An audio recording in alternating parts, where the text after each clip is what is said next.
നേതാവിന്റെ അടിസ്ഥാനപരമായ ഒരു സ്വഭാവ സവിശേഷതയുണ്ട്. അത് അസ്സബ്റു, ക്ഷമയാണ്. എന്താണ് ക്ഷമ. നമുക്കില്ലാതെ പോയതും അത് തന്നെയാണ്. ഞാൻ സ്വർഗത്തിലെ കുടുംബം വെറുതെ ഒരു വാക്കിട്ട് കൊടുത്തതല്ല. സൂറത്തുൽ ആയത്തിന്റെ അർത്ഥം അതേപടി പറഞ്ഞതാണ്. മലക്കുകൾ പറയും, നിങ്ങൾ ഇപ്പൊ സ്വർഗത്തിന്റെ കട്ടിലിരിക്കാൻ കാരണം ബിമാ സബർതും, നിങ്ങൾ ദുനിയാവിൽ നന്നായി ക്ഷമിച്ചവരാണല്ലോ. ഫനിഅമ ഉഖ്ബദ്ദാർ, നിങ്ങൾക്ക് ഇന്ന് കിട്ടിയ ഭവനം എത്ര മനോഹരം, എത്ര സുമോഹനം നിങ്ങൾക്ക് ഇന്ന് കിട്ടിയ ഭവനം എന്നവര് പറയുമെന്ന് വിശുദ്ധ ഖുർആൻ.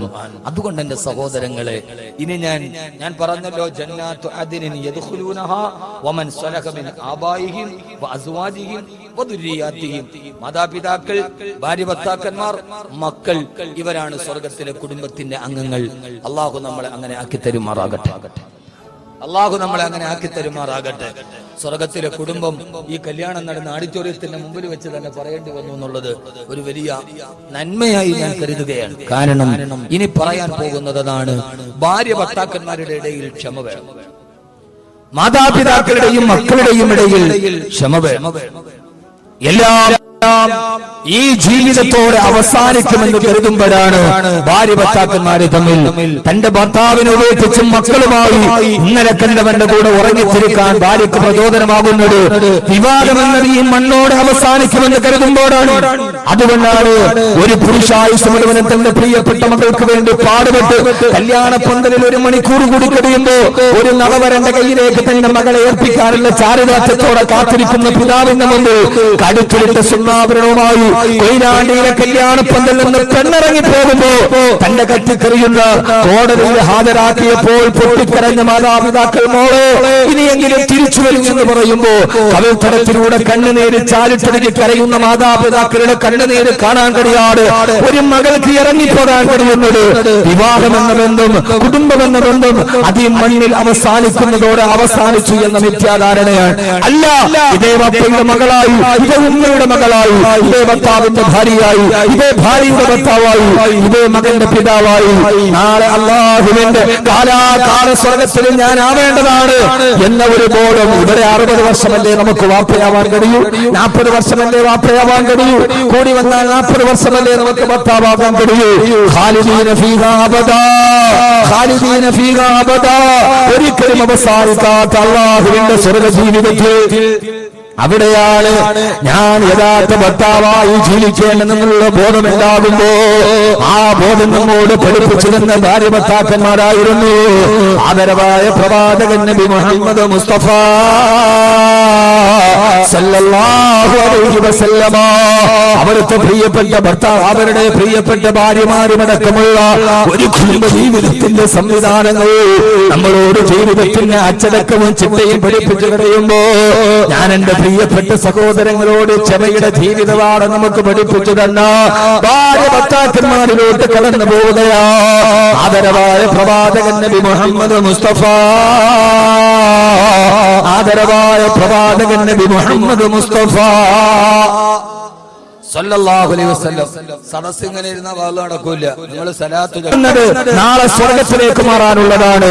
അത് പഠിപ്പിച്ചു തന്ന ആളാണ് ആദരവായ പ്രവാചകൻ നബി മുഹമ്മദ് മുസ്തഫ. ഉറക്കെ ആദരവായ പ്രവാചകൻ നബി മുഹമ്മദ് മുസ്തഫ, വല്ലദീന യസ്ലൂന മാ അമറല്ലാഹു അൻ യുസ്സലാ, അല്ലാഹു കൂട്ടിച്ചേർത്തുവന്ന ബന്ധങ്ങളെ വിച്ഛേദിക്കാതെ അവസാനം വരെ അതിനെ നിലനിർത്തിയവരാണ് കുടുംബത്തിന്റെ സ്വർഗത്തിലോട്ട് കടന്നു പോകുന്നവരെന്ന് ഖുർആൻ പറയുമ്പോ ആ സമയത്ത് നമ്മുടെ കുടുംബ ജീവിതത്തിൽ ധാരാളം ക്ഷമയില്ലാതെ ആ കുടുംബ ജീവിതം നമുക്ക് മുമ്പോട്ട് കൊണ്ടുപോകാൻ സാധ്യമല്ല. അതുകൊണ്ടാണല്ലോ ക്ഷമയെന്ന ലോകത്തോട് പഠിപ്പിച്ചു കൊടുത്ത ആദരവായ പ്രവാചകൻ നബി മുഹമ്മദ് മുസ്തഫ സല്ലല്ലാഹു അലൈഹി വസല്ലമ ഒരു ദിവസം ദുർബിയോടെ മസ്ജിദിൽ നിന്ന് പ്രിയപ്പെട്ട വീട്ടിലോട്ട് കടന്നു പോകുമ്പോ അല്ലാഹുവിന്റെ റസൂലിന്റെ തിരക്ക് നമുക്കറിയാമല്ലോ. ഹബീബായ റസൂലുള്ളാഹി സല്ലല്ലാഹു അലൈഹി വസല്ലമയെ ഒരു നോക്ക് കാണാൻ ആയിരക്കണക്കിന് ആളുകൾ ഒരു നോക്ക് കാണാൻ കാത്തു നിൽക്കുമ്പോ ആ തിരക്കിന്റെ ഇടയിലൂടെ തന്റെ വീട്ടിലോട്ട് കടന്നു പോകുമ്പോ അവിടുത്തെ പ്രിയപ്പെട്ട ഭാര്യ ഭാര്യ ആയിഷ റളിയല്ലാഹു തആല മുമ്പിൽ നിൽക്കുകയാ. തന്റെ വീട്ടിലേക്ക് ജീവിതത്തിന്റെ തിരക്കിന്റെ ഇടയിൽ കിടന്നു വന്ന പ്രിയപ്പെട്ട ഭർത്താവിനോട് ആയിഷ റളിയല്ലാഹു തആല ചോദിച്ചു അത്രേ, യാ റസൂലല്ലാഹ്, യാ ഹബീബല്ലാഹ്, അല്ലാഹുവിന്റെ തിരുദൂതരേ, അങ്ങേക്ക് ഈ ദുനിയാവിലെ സ്നേഹമേത് പെണ്ണിനോടാണ് നബി? ആരോടാണ് ചോദ്യം? അല്ലാഹുവിന്റെ റസൂലിനോടാ. തന്റെ ബാഹ്യ ജീവിതത്തിന്റെ തിരക്കുകളുടെ ഇടയിൽ നിന്ന് വീട്ടിലേക്കൊരു സമാധാനത്തിന് കടന്നു വരുമ്പോ നമ്മളൊക്കെ പറയാൻ പറ്റൂല, ക്ഷമിക്കാൻ കഴിയില്ല ഉസ്താദ്, അവളുടെ വർത്തമാനം അങ്ങനത്തെ വർത്തമാനമോ. എല്ലാ തിരക്കിന്റെ ഇടയിൽ വീട്ടിലോട്ട് കടന്നു വരുമ്പോ ഭാര്യ ചോദിച്ചു അത്ര ആയിഷ റളിയല്ലാഹു അൻഹാ, അല്ലാഹുവിന്റെ തിരുദൂതരേ, അങ്ങേക്ക് ഞാനൊരു കാര്യം ചോദിക്കട്ടെയോ എന്നാണ് ആയിഷ, ഈ ദുനിയാവിൽ ഏറ്റവും ഇഷ്ടപ്പെട്ട പെണ്ണേതാണ് യാ റസൂലല്ലാഹ് സല്ലല്ലാഹു അലൈഹി വസല്ലം. ഇവിടെ നമ്മുടെ ഭാര്യയെ നമ്മളെ ഒന്ന് സങ്കല്പിക്കുക. നമ്മൾ പള്ളിയിൽ ജോലിയൊക്കെ കഴിഞ്ഞ് അല്ലെങ്കിൽ നാട്ടിൽ കച്ചവടമൊക്കെ കഴിഞ്ഞിട്ട് വൈകുന്നേരം വീട്ടിലോട്ട് വരെ ഒരു സമാധാനത്തിലൊന്ന് കുളിച്ചിട്ട് കിടക്കാൻ ആ തിരക്കിൽ ഇങ്ങനെ വരുമ്പോ ഭാര്യ തടഞ്ഞു നിർത്തിട്ട് ചോദിക്കുക, പിന്നെ ഞാൻ ഒരു ചോദ്യം ചോദിക്കട്ടെ, എന്ത്? നിങ്ങൾക്ക് ഈ ദുനിയാവിൽ ഏറ്റവും ഇഷ്ടം ഏത് പെണ്ണിനോടാ? നമ്മൾ എന്ത് പറയും? നിങ്ങൾ ആര് ചിരിക്കണ്ട, ഞാൻ ഖുർആനെ പരിചയപ്പെടുത്തുകയാണ്. നമ്മൾ എന്ത് പറയാ അവരോട്? എന്താ ചെയ്യാ? എന്ത് പറയാ സലീം ഭായി? ഈ ചിരി നമ്മുടെ ഇതൊക്കെ അങ്ങോട്ട് മാറും. പണ്ടാരടങ്ങാൻ ഇപ്പൊ ചോദിക്കാൻ ലവിന്റെ വെയ്റ്ററുമായിട്ട് വരാൻ പറ്റിയ സമയം. മനുഷ്യരൊന്ന് പോയി കുളിച്ചിട്ടൊന്ന് ഡ്രസ്സ് മാറി, എന്നൊക്കെ പ്രാന്താണ്. ചിലപ്പോ ഭാര്യ നിഷ്കളങ്കമായിട്ട്, നിങ്ങൾക്ക് ഏറ്റവും കൂടുതൽ സ്നേഹം ആരോടാ? അപ്പൊ ഒന്നും പറയാൻ പറ്റിയില്ലേലും നമ്മൾ എന്ത് ചോദിക്കുന്നറിയോ? മെല്ലെ മുഖത്ത് പട്ട. സ്വാഭാവികമായിട്ട് നമ്മുടെ മറുപടി അങ്ങനെയാവാം. യഥാർത്ഥത്തിൽ ആയിഷ റളിയല്ലാഹു തആല ഇത് ചോദിക്കാൻ കാരണം, യുദ്ധത്തിന് വേണ്ടി റസൂലുള്ളാഹി സ്വല്ലല്ലാഹു അലൈഹി വസല്ലം പോയി ദിവസങ്ങളോളം വീട്ടിൽ നിന്ന് മാറി നിന്ന് പള്ളിയിൽ വന്നിട്ടാണ് മുത്തുനബി സല്ലല്ലാഹു അലൈഹി വസല്ലം വീട്ടിലേക്ക് വരുന്നത്. കുറെ ദിവസം തന്നെ മുത്തുനബി തന്നിൽ നിന്ന് അകന്നു നിന്നപ്പോ ആയിഷ റളിയല്ലാഹു തആലയ്ക്ക് ഒരു സങ്കടം. എന്തേ ഇതിന്റെയൊക്കെ തിരക്കിൽ എന്നെ മറന്നു പോകുന്നു, എന്റെ റസൂൽ എന്നോട് മറന്നു പോയോ? അതുകൊണ്ടാണ് വന്ന ഉടനെ കൊച്ചു പെണ്ണല്ലേ ആയിഷ റളിയല്ലാഹു അൻഹ ചോദിച്ചു, നബിയെ, അങ്ങേക്ക് ഏറ്റവും ഇഷ്ടം ഏത് പെണ്ണിനോടാ? വേറെയും ഭാര്യമാരുണ്ടല്ലോ. നിഷ്കളങ്കമായ ചോദ്യം. ഇവിടെയാണ് ഒരു ഭർത്താവിനെ നമ്മൾ പഠിക്കേണ്ടത്. നമ്മൾ ഒളിച്ചോട്ടത്തിന്റെ കഥയൊക്കെ പറയുമ്പോ നമ്മുടെ ഭാഗം ചിലപ്പോ നമുക്ക് കുറച്ച് ക്ലിയർ ആക്കേണ്ടതുണ്ട്. ഇവിടെയാണ് ഒരു ഭർത്താവിനെ പഠിപ്പിച്ചു തരാൻ ആദരവായ റസൂലുള്ളാഹി സ്വല്ലല്ലാഹു അലൈഹി വസല്ലമ ലോകത്തിലെ ഏറ്റവും വലിയ ക്ഷമയുടെയും ഗുണമേന്മയുടെയും സഹിഷ്ണുതയുടെയും പാഠം പഠിപ്പിച്ചു തന്ന ഗുണമേന്മയും കുടമയും മുഖചന്ദ്രവും സകലത്തിലും തനിച്ചോരിത അതല്ലദീ ഖുലിഅത അലൈഹി മലാബിസു വനഫായിസു ഫനലൂറുഹു വലാ യൂജദു. ലോകത്തിലെ ഏറ്റവും വലിയ സൗന്ദര്യമുള്ള മുഖകമലത്തെ തന്റെ പുഞ്ചിരിയുടെ അകമ്പടി കൊണ്ട് ആ സൗന്ദര്യത്തെ ശതഗുണീകരിച്ച അല്ലാഹുവിന്റെ റസൂൽ ഓടി വരുമ്പോ തന്റെ പ്രിയപ്പെട്ട ഭാര്യ ചോദിച്ചപ്പോ ആയിഷ റളിയല്ലാഹു അൻഹയോട് പറഞ്ഞു അത്രേ, ആയിഷ, ഈ ദുനിയാവിൽ എനിക്ക് ഏറ്റവും ഇഷ്ടമേത് പെണ്ണിനോടൊന്നൊരു, അത് നിന്നോടാണ് ആയിഷ. എന്റെ ഹൃദയത്തിലെ ഏറ്റവും വലിയ സ്നേഹം നിന്നോടാണ് മോള്. ഏത് സമയത്തും എന്റെ ഹൃദയത്തിൽ നീയാണ്, കണ്ണിനുള്ളിൽ നീയാണ്, കണ്ണടച്ചാൽ നീയാണ്, കണ്ണു തുറന്നാ നീയാണ്, നെഞ്ചിനുള്ളിൽ നീയാണ്. ഏഴാം പകരന്റെ അങ്ങേറ്റത്ത് പോയി ഒളിച്ചു കിടന്നാലും നിന്നെ ഞാൻ തേടിയെത്തും ഭൂമിയെ എന്ന് മുഖത്ത് നോക്കി പാടേണ്ടത് ആരാന്റെ പെണ്ണിന്റെ മുഖത്തല്ല, ഇന്നലെ ഓഫീസിൽ വന്ന ജോലിക്കാരിയുടെ മുഖത്തല്ല, ബസ് സ്റ്റോപ്പിൽ വെച്ച് മടിക്കുത്തിന്റെ കനം കണ്ടിട്ട് എന്നെ ചിരിച്ചു കാണിച്ച പെണ്ണിന്റെ മുഖത്ത് നോക്കിയിട്ടല്ല. നിനക്ക് വേണ്ടി വീട്ടിൽ കാത്തിരിക്കുന്ന വൈകുന്നേരം വരെ നിനക്ക് വേണ്ടി ഭക്ഷണം വിളമ്പി കാത്തിരിക്കുന്ന നിന്റെ മക്കളെ പ്രസവിപ്പിച്ചു തന്ന, നിന്റെ വസ്ത്രം അലക്കി തേച്ചു തന്ന, നീ വരുന്നതും കാത്തു ഉമ്മറപ്പടിയിൽ കണ്ണെത്താ ദൂരത്ത് കണ്ണും നട്ട പോലെ കാത്തിരിക്കുന്ന നിന്റെ പ്രിയപ്പെട്ട പെണ്ണില്ലയോ? അടുക്കളയിലേറ്റവും അവസാനം ഇറങ്ങുന്ന, രാവിലെ നേരത്തെ എഴുന്നേൽക്കുന്ന നമ്മുടെ വീടിന്റെ കരിപ്പുകയുടെ ഏറ്റവും കുറച്ച് ഉറങ്ങുന്ന നിന്നെ കാത്തിരിക്കുന്നു നിന്റെ ഭാര്യയില്ലേ, ആ ഭാര്യയുടെ മുഖത്ത് നോക്കിയിട്ടാണ് പാടേണ്ടത്. നെഞ്ചിനുള്ളിൽ നീയാണ്, കണ്ണടച്ചാൽ നീയാണ്, കണ്ണു തുറന്നാൽ നീയാണെന്ന് അനുരാഗത്തിന്റെ ആന്തോളനങ്ങളുടെ അതുല്യത്വ സ്പർശത്തെ സ്വന്തം ഭാര്യയുടെ മുഖത്ത് നോക്കി പറയാൻ കഴിയുന്നവന് അവനാണ് ഏദൻ തോട്ടത്തിലെ ഭർത്താവെന്ന് പഠിപ്പിച്ചു കൊടുക്കാൻ ഹബീബായ നബി സല്ലല്ലാഹു അലൈഹി വസല്ലമ പറഞ്ഞുവത്രേ, ആയിഷ അത് നിന്നോടാണ് ആയിഷ റളിയല്ലാഹു അൻഹാ. ചോദ്യം അവസാനിച്ചില്ല മുഅ്മിനീങ്ങളെ, ചോദ്യം അവസാനിച്ചില്ല. ആയിഷ റളിയല്ലാഹു തആല അൻഹാ രണ്ടാമത് ചോദിച്ചു, യാ റസൂലല്ലാഹ്, അങ്ങയുടെ കൂടെയുള്ള പുരുഷന്മാര് അങ്ങേ ഏറ്റവും സ്നേഹമാരോടാണ് നബിയേ? സ്ത്രീകളിൽ എന്നോടാണ്, പുരുഷന്മാരിൽ ആരോടാണ് നബിയേ? എന്റെ പ്രിയപ്പെട്ട ഭാര്യയുടെ ചോദ്യത്തിന്റെ മർമ്മമറിഞ്ഞ പ്രവാചകൻ സല്ലല്ലാഹു അലൈഹി വസല്ലമ ആയിഷ ബീവിയുടെ കുസൃതി ചോദ്യത്തിന്റെ ഉത്തരം മനസ്സിലാക്കി അല്ലാഹുവിന്റെ റസൂൽ സല്ലല്ലാഹു അലൈഹി വസല്ലം പറഞ്ഞുവത്രേ, ആയിഷ അബൂക്കി അത് നിന്റെ വാപ്പയോടാണ് മോള്, അബൂക്കി നിന്റെ വാപ്പയോടാണ് മോള്. ഇമാം ബൈഹഖി അടക്കമുള്ള, ഇമാം നസായി അടക്കമുള്ള ഹദീസ് ഗ്രന്ഥങ്ങളിൽ റിവായത്ത് ചെയ്യപ്പെട്ട ഹദീസാണിത്. ഇത് അഹ്മദ് കബീർ പച്ച കിതാബ് നോക്കിയിട്ട് പറയുന്നതല്ല. അബൂക്കി നിന്റെ വാപ്പയോടാണ് മോള്. എനിക്ക് ഏറ്റവും ഇഷ്ടം അതെന്റെ അബൂബക്കർ, അതെന്റെ പ്രിയപ്പെട്ട അബൂബക്കർ റളിയല്ലാഹു തആല അൻഹു. ആയിഷ എന്ന എന്റെ പ്രിയപ്പെട്ട പ്രേമബാധനത്ത് എന്റെ കൈവെള്ളയിൽ വെച്ചാണ് എന്റെ ഭാര്യ പിതാവിനോടാണ് എനിക്ക് ഏറ്റവും വലിയ സ്നേഹമെന്ന് പറഞ്ഞു കൊടുത്ത ഞാനടക്കമുള്ള പ്രിയപ്പെട്ട ഭർത്താക്കന്മാരോട് ഞാനൊന്ന് ചോദിക്കുകയാ, നമ്മൾ കല്യാണം നടക്കുമ്പോ നമ്മുടെ ജീവിതത്തിൽ അറിയാതെ വിസ്മരിച്ചു പോകുന്ന, ജീവിതത്തിൽ ഇന്നേവരെ നമ്മളൊരു പ്രാധാന്യം കൊടുക്കാത്ത, എന്നാൽ ജീവിതത്തിൽ പ്രാധാന്യം കൊടുക്കേണ്ട ഒരു കഥാപാത്രമുണ്ട്. അതാണ് നമ്മുടെ ഭാര്യാപിതാവ്, അതാണ് നമ്മുടെ അമ്മോശം കാക്ക. ഇതേവരെ നമ്മുടെ ജീവിതത്തിൽ ഭാഗതയത്വം കൊടുക്കാത്ത ഈ കടുവാപ്പള്ളി മുസ്ലിം ജമാഅത്തിന്റെ കീഴിൽ നടക്കുന്ന KTCC ആഡിറ്റോറിയത്തിന്റെ മുമ്പിൽ വെച്ച് ഞാൻ പ്രസംഗിക്കുമ്പോ ഈ ആഡിറ്റോറിയം ഒത്തിരി സന്തോഷം കണ്ടിട്ടുണ്ട്. കല്യാണത്തിന്റെ തലേ ദിവസത്തെ മൈലാഞ്ചി കല്യാണങ്ങൾ, കല്യാണ ദിവസത്തിന്റെ ദർശമുട്ടുകൾ, കല്യാണ ദിവസത്തിന്റെ കല്യാണ പാട്ടുകൾ, എത്രയേറെ സന്തോഷത്തിന്റെ മൈലാഞ്ചി പൂത്ത സ്ഥലമാണിത്, എത്രയേറെ തരിവിളകൾ പൊട്ടിച്ചിരിച്ച സ്ഥലമാണിത്. പക്ഷെ ഞാൻ പറയുകയാ, ഈ കടുവാപ്പള്ളിയിൽ ഏറ്റവും കൂടുതൽ കണ്ണുനീര് കണ്ടത് രണ്ട് സ്ഥലത്താ. ഒന്ന് കടുവാപ്പള്ളി മക്ബറയില് ഭാഗത്ത് നിന്ന് അസ്വസ്ഥബാധിതമായ മനസ്സുമായി തങ്ങളുടെ ജീവിതത്തിന്റെ പ്രയാസത്തിന് വേണ്ടി പൊട്ടിക്കരഞ്ഞ് ദുആ ചെയ്യുന്ന സിയാറത്തിന് വന്നവർ. രണ്ടാമത് കണ്ണുനീര് ഏറ്റവും കൂടുതൽ കണ്ടത് ഈ ആഡിറ്റോറിയത്തിന്റെ അകത്തളത്തിലോ. കല്യാണം നടക്കുന്ന സമയത്ത് ഇതേവരെ നമ്മളെ കാണാത്തൊരു കാഴ്ചയുണ്ട്. ഏറെയോ എന്റെ പ്രിയപ്പെട്ട മകളെ നിക്കാഹ് ചെയ്യാ പുതിയാപ്ല വരുമ്പോ ആ പുതുമണവാളന്റെ മുമ്പിലേക്ക് മെല്ലെ മെല്ലെ വന്നിരുന്ന് അവന്റെ കൈവെള്ളയിലേക്ക് പ്രിയപ്പെട്ട ഇമാം ഷഫീഖ് ഖാസിമി വന്നു. പുതുമണവാളനും ഭാര്യാപിതാവും മുഖത്തോട് മുഖം നോക്കിയിരുന്നു. രണ്ടുപേരുടെയും കൈകളിലേക്ക് പിടിച്ചിട്ട് ഇമാം ഷഫീഖ് ഖാസിമി ആ പിതാവിന്റെ കൈവെള്ളയിലേക്ക് നവവരന്റെ കൈയെടുത്തിട്ട് നമ്മുടെ കൈയെടുത്ത് വെച്ചു കൊടുക്കുകയാ. എന്താണെന്നറിയോ, സമയത്ത് ഏറ്റവും വലിയ കണ്ണുനീരറിയാത്ത കണ്ണുനീരാളുടേടാ.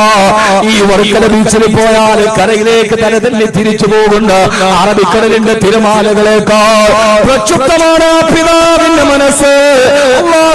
18 വർഷക്കാലം കൈവെള്ളയിൽ കൈവല്യം പോലെ ഞാൻ കാത്തുസൂക്ഷിച്ച, ഓടി വരുമ്പോൾ മിഠായിക്ക് വേണ്ട എന്റെ അടുക്കലേക്ക് ഓടി വന്നെന്റെ കണ്ണ് ചുമലിൽ കെട്ടിപ്പിടിച്ച ഈ 18 വർഷക്കാലം വരെ ഓരോ സമയത്തും കാലാണോ കയ്യാണോ വളർന്നിരുന്ന നോട്ടുണ്ട് ഞാൻ വളർത്തിക്കൊണ്ടുവന്ന എന്റെ പൊന്നുമോൾ. ആ പൊന്നുമോളെ ഇന്നലെ പരിചയപ്പെട്ടൊരു ചെറുപ്പക്കാരന്റെ കയ്യിലേക്ക് ഞാൻ വെച്ചു കൊടുക്കുകയാ. ആ സമയത്ത് ആ ഭാര്യാപിതാവിന്റെ ഹൃദയത്തിന്റെ കണ്ണുനീര് കാണാൻ അയാളുടെ ഹൃദയം തിരമാല പോലെ ഇരമ്പുകയാണ്. അവൾക്കിനി ഒരു നല്ല ജീവിതം കിട്ടുമോ? എന്റെ പൊന്നുമോള് കണ്ണുനീര് വരുമോ? എന്റെ പൊന്നുമോള് പോകുന്ന വീട്ട് ഇതേവരെ 18 വർഷം ഞാനും ഭാര്യയും അവളുടെ സഹോദരങ്ങളും കൊടുത്ത ഒരു സ്നേഹം അവൾക്ക് കിട്ടുമോ? അതല്ല, എന്റെ പൊന്നുമോള് ജീവിതത്തിൽ എനിക്കറിയാൻ വിധിക്കപ്പെട്ടവളാണോ? ആ ആ സമയത്തിന്റെ പ്രിയപ്പെട്ട ചെറുപ്പക്കാരാ പറഞ്ഞത് തന്നെ പഴകി പറയാനല്ല, ഞാൻ നിങ്ങളും അറിയേണ്ട ഒരു കാഴ്ചയുണ്ട്. ആ സമയത്ത് പ്രിയപ്പെട്ട ഷഫീഖ് ഖാസിമി നമ്മുടെ കൈപിടിച്ചിട്ട് പറഞ്ഞു കൊടുക്കും. നമ്മുടെ ഭാര്യാപിതാവ് പറയുന്നൊരു വാക്കുണ്ട്, ആ പറയുന്നത് നമ്മൾ ഏറ്റു പറയാറുമുണ്ട്. എന്താ പറയുന്നതെന്നറിയോ? വിവാഹം നടക്കുന്ന സമയത്ത് നമ്മുടെ പ്രിയപ്പെട്ട ഭാര്യ നമ്മുടെ കയ്യിലേക്ക് ഭാര്യാപിതാവ് വെച്ചു വരുമ്പോ അദ്ദേഹം പറഞ്ഞൊരു വാക്കിന്റെ അർത്ഥം നമ്മൾ നന്നായി തെരഞ്ഞിരുന്നെങ്കിൽ ഒരു ഭർത്താവും ഒരു ഭാര്യയെ കണ്ണുനീര് കുടിപ്പിക്കില്ല, അവളോട് അവിഹിതമായി പെരുമാറില്ല. ആ സമയത്ത് ആ ഭാര്യാപിതാവ് പറയുന്നതെന്താ?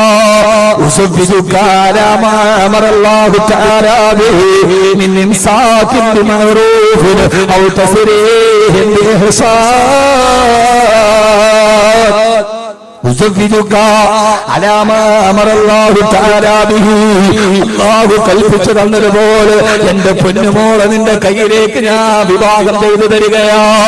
ആ വാക്കിന്റെ അർത്ഥം ഇതാണ്.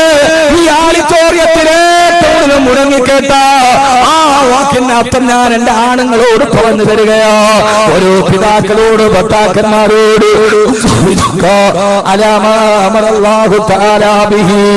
എന്റെ അല്ലാഹു കൽപ്പിച്ചതുപോലെ എന്റെ പൊന്നുമോളെ നിനക്ക് ഞാൻ വിവാഹം ചെയ്തു തരികയാ.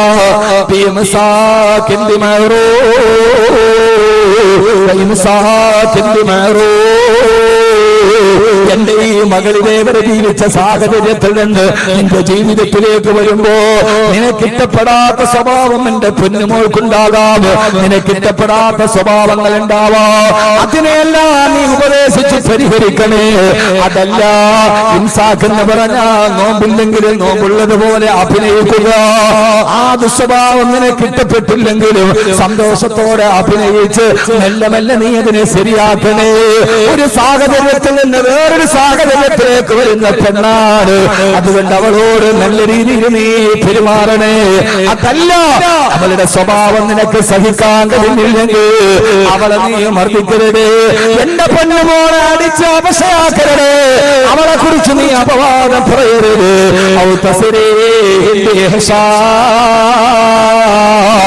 ഞാൻ ഈ ഏൽപ്പിച്ചതുപോലെ ഒരു പോരലും ഏൽപ്പിക്കാറ് അവളെ നീ എനിക്ക് തിരിച്ചു തന്നേക്കണേ, അവളെ നീ എനിക്ക് തിരിച്ചു തന്നേക്കണേ. അപ്പൊ നീ തിരിച്ചു തന്നാൽ അവൾ എന്റെ ജീവിതത്തിലൊരു അധിക ബാധ്യതയാവില്ല, അവൾ എന്റെ ജീവിതത്തിലൊരു ബാധ്യതയാവില്ല. അവളെ നീ എനിക്ക് തിരിച്ചേൽപ്പിക്കണേ എന്ന് പറഞ്ഞിട്ടാണ് വിവാഹം നടക്കുന്നത്. ആ പറച്ചിലിനെ കുറിച്ച് ഖുർആൻ പറഞ്ഞത് ഇതൊരു കളിതമാശയല്ല.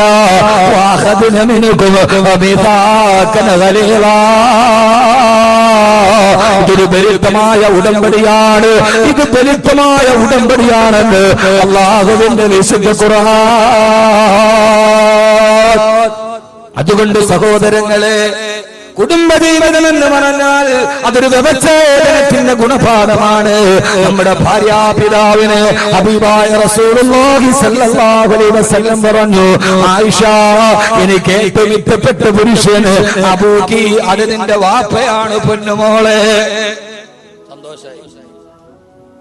സന്തോഷായി അബൂക്കി, അത് നിന്റെ വാപ്പയാണ്. ഇതാണ് ജീവിതത്തിന്റെ പൊരുൾ. നമ്മൾക്ക് അവരോട് സഹവർത്തിക്കേണ്ട ചില ബാധ്യതകൾ. അബൂക്കി, അത് നിന്റെ വാപ്പായ എവിടാണ്? എന്റെ അമ്മോശൻ കാക്ക. ഭാര്യക്ക് എന്താ സന്തോഷം? ഇത് നമ്മൾ അമ്മോശൻ കാക്കായ കാണുമ്പോ അപ്പൊ നമ്മൾ പറയും, പടച്ചോനെ ഈ അദാബിന്റെ തലയെ വെച്ച ദജ്ജാലാണോ വരണം. ആ ഒരു മനോഭാവമല്ല ആയിഷ റളിയല്ലാഹു തആല അൻഹ ഹബീബായ നബി മുഹമ്മദ് മുസ്തഫ സല്ലല്ലാഹു അലൈഹി വസല്ലമയുടെ ജീവിതത്തിലെ ഏറ്റവും പ്രധാനപ്പെട്ട പാഠമായി നമ്മളോട് പഠിപ്പിച്ചു തരികയാണ്. സ്വർഗ്ഗത്തിലെ കുടുംബമായി മാറണമെങ്കിൽ ഇങ്ങനെ ജീവിക്കാൻ കഴിയണം. ഒരു ദിവസം മഹദിയായ ആയിഷ സിദ്ദീഖ റളിയല്ലാഹു തആല അൻഹ ആദരവായ റസൂലുള്ളാഹി സ്വല്ലല്ലാഹു അലൈഹി വസല്ലമയോട് ചോദിച്ചു, നബിയേ, ഒരു ദിവസം അല്ലാഹുവിന്റെ റസൂൽ വീട്ടിലോട്ട് കയറി വന്നു. ആ സമയത്ത് അല്ലാഹുവിന്റെ റസൂലിനോട് ചോദിച്ചു, നബിയേ, നിങ്ങൾ ലോകത്തുള്ള എല്ലാവർക്കും ദുആ ചെയ്യാറുണ്ട്, ഈ ആയിഷാനെ വല്ലപ്പോഴും ഓർക്കാറുണ്ടോ നബിയെ? റസൂലുള്ളാഹി സ്വല്ലല്ലാഹു അലൈഹി വസല്ലമയുടെ ആയിഷ ബിയുടെ ചോദ്യം, നമ്മൾ ലോകത്തുള്ള എല്ലാവർക്കും വേണ്ടി ദുആ ചെയ്യാറുണ്ട്, നമ്മുടെ ഭാര്യയ്ക്ക് വേണ്ടി ദുആ ചെയ്ത് എത്ര പേരുണ്ട്? ഇന്ന് നിസ്കാരം കഴിഞ്ഞ നിസ്കാരത്തിന് മുമ്പൊക്കെ നമ്മൾ ധാരാളം ദുആ ചെയ്തിട്ടുണ്ട്. അവനാന്റെ ഭാര്യയ്ക്ക് വേണ്ടി ദുആ ചെയ്ത് എത്ര പേരുണ്ട് കൂട്ടത്തിൽ? കൈവെക്കാൻ പറഞ്ഞ ഉള്ള മാനവും കൂടെ പൊക്കണ്ട. ബാക്കിയുള്ളവരൊക്കെ നോക്കിയിരിക്കുക, അതുകൊണ്ട് പൊക്കണ്ട. അവനാന്റെ ഭാര്യക്ക് നോക്ക്, ആ ഒരു മനുഷ്യൻ അദ്ദേഹത്തിന്റെ മുടി നരച്ചു, താടി നരച്ചു, എന്നാലും ഭാര്യക്ക് വേണ്ടി അദ്ദേഹം ദുആ ചെയ്തിട്ട് അവനവന്റെ ഭാര്യക്ക് വേണ്ടി ദുആ ചെയ്യുക. ഞാൻ ഈ വാളൊക്കെ പറഞ്ഞ അവസാനം ദുആ ചെയ്യുമ്പോൾ എന്റെ ഭാര്യക്ക് വേണ്ടി ദുആ ചെയ്യുമ്പോൾ ആളുകൾ ഉസ്താദിന്റെ ഭാര്യക്ക് വേണ്ടി മാത്രം ഭയങ്കര ദുആ. നമ്മളല്ലേ ചെയ്യേണ്ട, പിന്നെ വേറെ ആരും അവർക്ക് വേണ്ടി ചെയ്യാം. എന്റെ ഭാര്യയ്ക്ക് വേണ്ടി ഷഫീഖ് അലി ദുആ ചെയ്യും, ഷഫീഖ് അലിയുടെ ഭാര്യയ്ക്ക് വേണ്ടി എനിക്ക് ദുആ ചെയ്യാൻ പറ്റുമോ? ഇർഷാദ് അലിയുടെ ഭാര്യയ്ക്ക് വേണ്ടി ഞാനാണ് ദുആ ചെയ്യുക. അവനാന്റെ ഭാര്യമാർക്ക് വേണ്ടി അവനവൻ ദുആ ചെയ്യുക. ഇറങ്ങിപ്പോയി ഒരു നേരത്തെ അന്നം കാത്തുപോയ ഭർത്താവ് സന്തോഷത്തോടെ വീട്ടിൽ തിരിച്ചെത്താൻ മുസല്ലയിലിരുന്ന സ്വന്തം ഭാര്യ ദുആ ചെയ്യുക. അതിനേക്കാൾ വലിയൊരു കുടുംബ ജീവിതത്തിന്റെ കെമിസ്ട്രി വേറെയില്ല. ആ കെമിസ്ട്രി നമ്മൾ പഠിക്കണം. റസൂലുള്ളാഹി സ്വല്ലല്ലാഹു അലൈഹി വസല്ലമയോട് ആയിഷ റളിയല്ലാഹു തആല അൻഹ പറഞ്ഞു അത്രേ, നബിയേ എനിക്ക് വേണ്ടി നിങ്ങൾ ദുആ ചെയ്യാറുണ്ടോ? ഒന്ന് ദുആ ചെയ്യ് നബി. ഹബീബായ നബി തങ്ങൾ ഒരു ദുആ ചെയ്തു. അതൊരു രസകരമായ ദുആയാണ്. മുത്തുനബിയുടെ ജീവിതം ഒരു വല്ലാത്ത രസകരമായ ദുആ ചെയ്തു. എന്താ ദുആ എന്നറിയോ നബിയേ? യാ റസൂലല്ലാഹ്, അങ്ങ് ദുആ ചെയ്തപ്പോൾ ആകാശത്ത് നിന്നും മഴ പോലും വർഷിപ്പിച്ചിട്ടുണ്ടല്ലോ നബിയേ. അങ്ങയെ കാത്തി കുടിലിരിക്കുന്ന പാവപ്പെട്ട ആയിഷയ്ക്ക് വേണ്ടി അങ്ങ് ദുആ ചെയ്യുമോ യാ റസൂലല്ലാഹ്? ഇത് പറഞ്ഞു തരേണ്ട താമസം ഹബീബായ നബി സല്ലല്ലാഹു അലൈഹി വസല്ലമ ആകാശത്തേക്ക് കൈകളിയെത്തിയിട്ട് ദുആ ചെയ്തു, അല്ലാഹുവേ അല്ലാഹുമ്മ ഗഫിർ ലി ആയിഷ മാ തഖദ്ദമതു വമാ തഅഖറതു വമാ അഅലൻതു വമാ അസ്ററതു. അല്ലാഹുവേ എന്റെ പ്രിയപ്പെട്ട ആയിഷയ്ക്ക് നീ പുറത്തു കൊടുക്കണേ അല്ലാഹ്. മാ തഖദ്ദമതു, ഇതിനു മുമ്പും അവൾ എന്നോട് പല കാര്യങ്ങളും ചെയ്തിട്ടുണ്ട്. ഇനി അവളുടെ സ്വഭാവം വെച്ച് ഇനി അവൾ ഇതേപോലെ പലതും എന്നോട് ചെയ്യാനുമുണ്ട്. അവൾ ചെയ്തതും ഇനി എന്നോട് ചെയ്യാനുള്ളതും, അവള് രഹസ്യമായി എന്നോട് ചെയ്തതും പരസ്യമായി ചെയ്തതെല്ലാം നീ പുറത്തു കൊടുക്കണേ അല്ലാഹ്.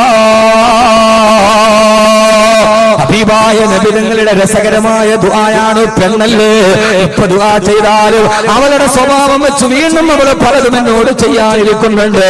ചെയ്തതും ചെയ്യാനിരിക്കുന്നതെല്ലാം എന്റെ പാവപ്പെട്ട ആയിഷക്ക് നീ പുറത്തു കൊടുക്കണേ അല്ലാഹ്. ഇത് കേട്ട ആയിഷ റളിയല്ലാഹു തആല ഈ ദുആ കേട്ട് പൊട്ടിച്ചിരിക്കാൻ തുടങ്ങി. ചിരിച്ച് ചിരിച്ച് ആയിഷ റളിയല്ലാഹു തആല അവിടെ ഇരുന്ന് കൊണ്ട് പൊട്ടിച്ചിരിക്കുകയാ. നമ്മളൊക്കെ പറയുമല്ലേ തല തന്നെ ചിരിക്കുന്നു എന്ന് നാടൻ ഭാഷ പോലെ ഇമാമിനെ തിർമിദി റളിയല്ലാഹു അൻഹു ഹദീസ് റിവായത്ത് ചെയ്യുന്നുണ്ട്. മഹാനായ അബൂ ഈസ തിർമിദി റളിയല്ലാഹു തആല രേഖപ്പെടുത്തുകയാ, തന്റെ പ്രിയപ്പെട്ട ഭർത്താവ് തനിക്ക് വേണ്ടി ചെയ്ത ദുആ കേട്ട് ആ ആയിഷ റളിയല്ലാഹു തആല ചിരിച്ച് ചിരിച്ച് അവസാനം തലതല്ലി തിരിച്ച് ഹത്താ സകതത് റഅസുഹാ ഫീ ഹുജ്രി നബിയിൽ മുസ്തഫ സല്ലല്ലാഹു അലൈഹി വസല്ലമ. ആയിഷ റളിയല്ലാഹു തആലയുടെ തല പോയി ഹബീബായ നബിയുടെ മടിത്തട്ടിൽ ഇടിക്കുന്നത് വരെ ആ മടിയിലെ പോലെ ചിരിച്ച് ചിരിച്ച് ചിരിച്ച് തളർന്ന് തന്റെ തല അല്ലാഹുവിന്റെ റസൂലിന്റെ മടിയിൽ ചേർത്ത് വെച്ച് കിടന്നുപോയി. ആയിഷ റളിയല്ലാഹു തആലയുടെ ചിരി കണ്ടപ്പോ ഹബീബായ റസൂലുള്ളാഹി സ്വല്ലല്ലാഹു അലൈഹി വസല്ലം ചോദിച്ചു, ആയിഷ അയസുറുകി ദുആരി, അയസുറുകി ദുആരി, എന്റെ ദുആ നിന്നെ ഇത്രയേറെ സന്തോഷിപ്പിച്ചു ആയിഷ, ഇത്രയേറെ സന്തോഷിപ്പിച്ചു ആയിഷ.